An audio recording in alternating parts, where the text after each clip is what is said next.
در بهشت یک دروازه‌ای هست، یک دروازه اختصاصی و ویژه برای روزه‌داران، اسمش هم ریان هست. ان فی الجنة بابا یقال له الریان، در بهشت دروازه اختصاصی و ویژه‌ای هست به نام الریان که این مخصوص صائمین هست، مخصوص روزه‌داران هست، اون کسانی که روزه میگیرن. یدخل منه الصائمون، که روزه‌داران از این دروازه وارد بهشت میشوند، که در روز قیامت زمانی که انسان‌های بهشتی میخواهند وارد بهشت بشوند، این دروازه مخصوص روزه‌داران هست. لا يدخل منه احد غیرهم، غیر از انسان‌های روزه‌دار، اونهایی که روزه گرفتن جز عاداتشون بوده، غیر از این افراد کسی از این دروازه وارد بهشت نمی شود. یقال عین الصائمون، در روز قیامت صدا زده می شود و اعلام می شود عین الصائمون، کجا هستند روزه‌داران، اونهایی که در دنیا در گرما و سرما و در روزهای طولانی یا در روزهای زمستانی در هر زمانی روزه بودند، کجا هستند روزه‌داران؟ فیقومون، بلند می شوند و وارد می شوند به بهشت و از این دروازه‌ای که مخصوص اونها هست و به نام ریان شناخته می شود.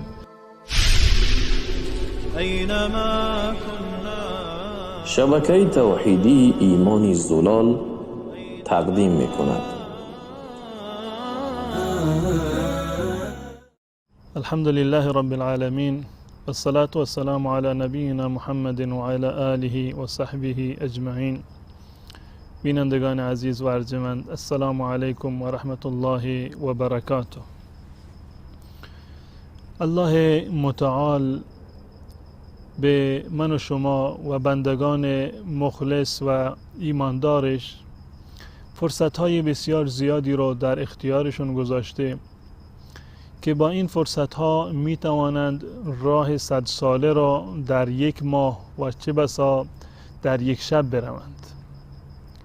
این نشانه رحمت الله متعال و نشان از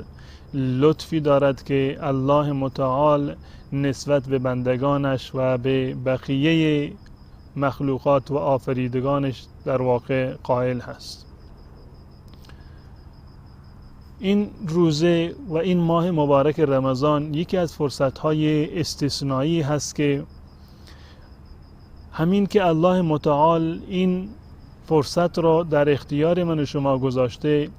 یعنی این که مشمول لطف و رحمت الله متعال هستیم.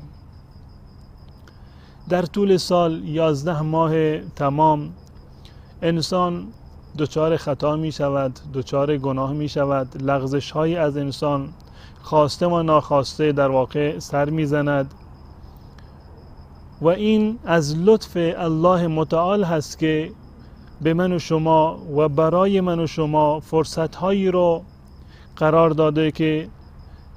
و اعمالی رو برای من و شما مشخص کرده که با این اعمال و در این فرصت ها ما می توانیم تمامی گناهانی رو که انجام دادیم، تمامی خطاها و لغزش هایی رو که از ما سر زده، تمام این خطاها و گناهان و معصیت ها رو ما از نامه اعمال خودمون و از پرونده خودمون پاک بکنیم.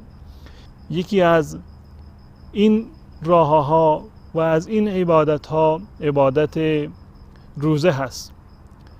که رسول الله صلی الله علیه و سلم در این زمینه در حدیثی که حضرت ابو هریره رضی الله تعالی عنه روایتش کرده می‌فرمایند من صام رمضان ایمانا و احتسابا،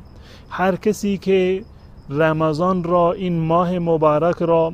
با ایمان و احتساب روزه بگیرد،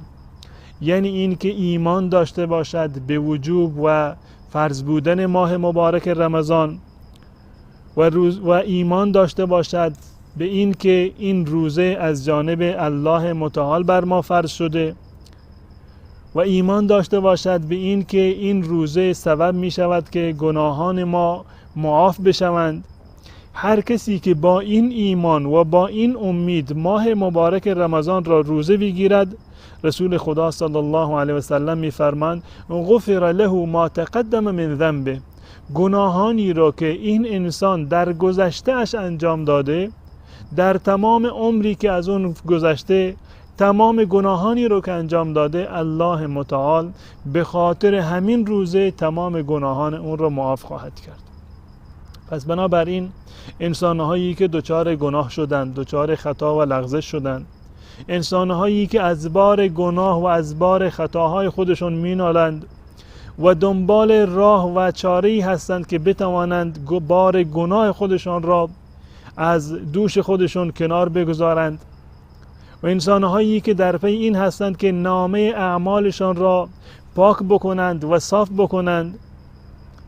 انسانهایی که در پی این هستند که این عداد و شمارشگر اعمال را دوباره صفر بکنند و از آغاز شروع بشود شمردن اعمال نیک و صالحشان. بهترین فرصت همین فرصت ماه مبارک رمضان هست که الله متعال در اختیار ما قرار داده، و از آنجایی که روزه نزد الله متعال ارزش دارد و مقام و جایگاه بالایی را دارد، و اون کسانی که روزه میگیرند و روزه‌دار هستند به خاطر همین روزه اونها هم نزد الله متعال جایگاه و منزلت ویژه‌ای را دارند. بدین سبب هست که رسول الله صلی الله علیه و سلم در حدیثی که سهل بن سعد رضی الله تعالی عنه روایتش کرده، ایشون میفرمایند که ان فی الجنة بابا، در بهشت یک دروازه‌ای هست، یک دروازه اختصاصی و ویژه برای روزه‌داران، اسمش هم ریان هست. ان فی الجنة بابا یقال له الریان، در بهشت دروازه اختصاصی و ویژه‌ای هست به نام الریان که این مخصوص صائمین هست، مخصوص روزه‌داران هست، اون کسانی که روزه میگیرند.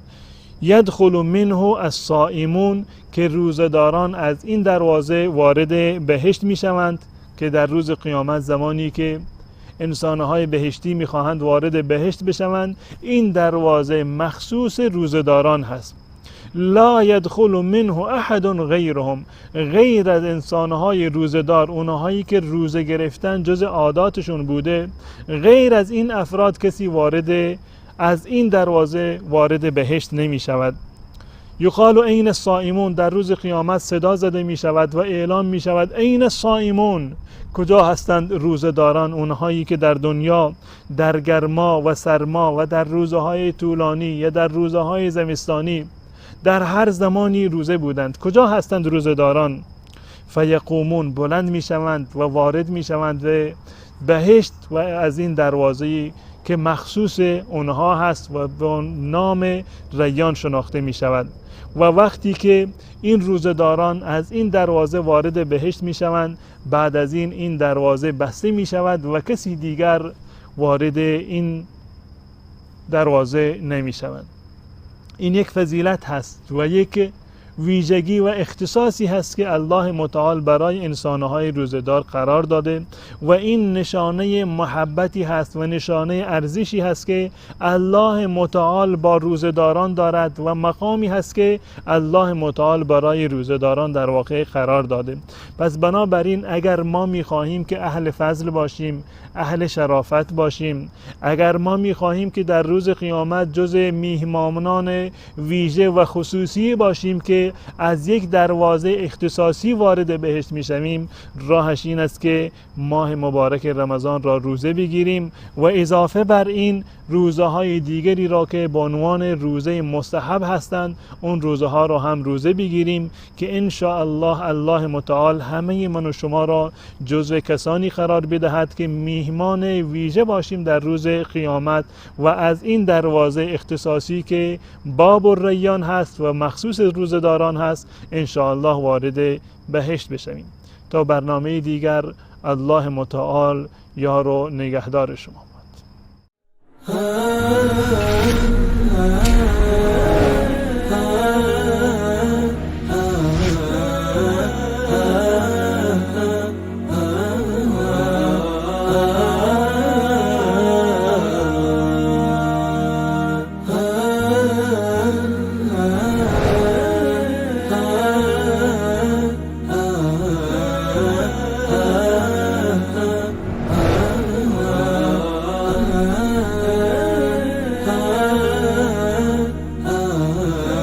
الهنا